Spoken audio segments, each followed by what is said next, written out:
নিশা, কি হয়েছে? হঠাৎ ডাকলে যে? আবির, আমি অনেক ভেবেছি আমি আর আমাদের সম্পর্কটা কন্টিনিউ করতে পারবো না। কি? কেন? আমি কিছু করেছি? আমি কোনো ভুল করেছি? না না, তুমি কিছু করোনি। আসলে আমার বাবা, ছোটবেলা থেকে আমার বাবাই আমার কাছে সবকিছু। আমার মা তো মারা গেছে অনেক আগে। আমার বাবাই আমার মা বাবা দুজনের অভাব পূরণ করেছে। আমার জন্য যদি আমার বাবা মারা যায়, সেটা আমি কোনোভাবেই মেনে নিতে পারবো না আবির। তোমাকে না পাওয়ার আক্ষেপটা আমার সারা জীবন রয়ে যাবে, কিন্তু আমি আমার বাবার শ্বাস কেড়ে নিতে পারি না। নিশা, তুমি আমার সবকিছু।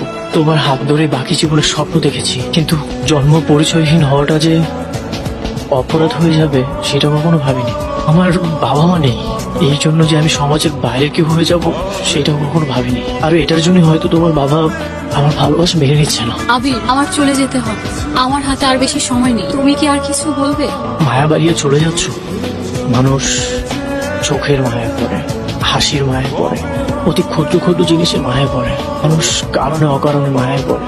মানুষের মায়া পড়ে জীবন ধ্বংস করার জন্য। ভালোবাসা কমে যায়, কিন্তু কারোর প্রতি মায়া কখনো কমে না। এই মায়া নামক জটিল অনুভূতি থেকে যায় জীবনের শেষ নিঃশ্বাস পর্যন্ত। ঈশাদ, তোমাকে আর 5 মিনিট সময় দিবে? কেন? শুধু তোমাকে দেখবো। আমি তোমাকে অনেক ভালোবাসি আবির। আমি আর তোমার দিকে তাকাতে পারবো না। তাকালে আর ফিরে যেতে পারবো না।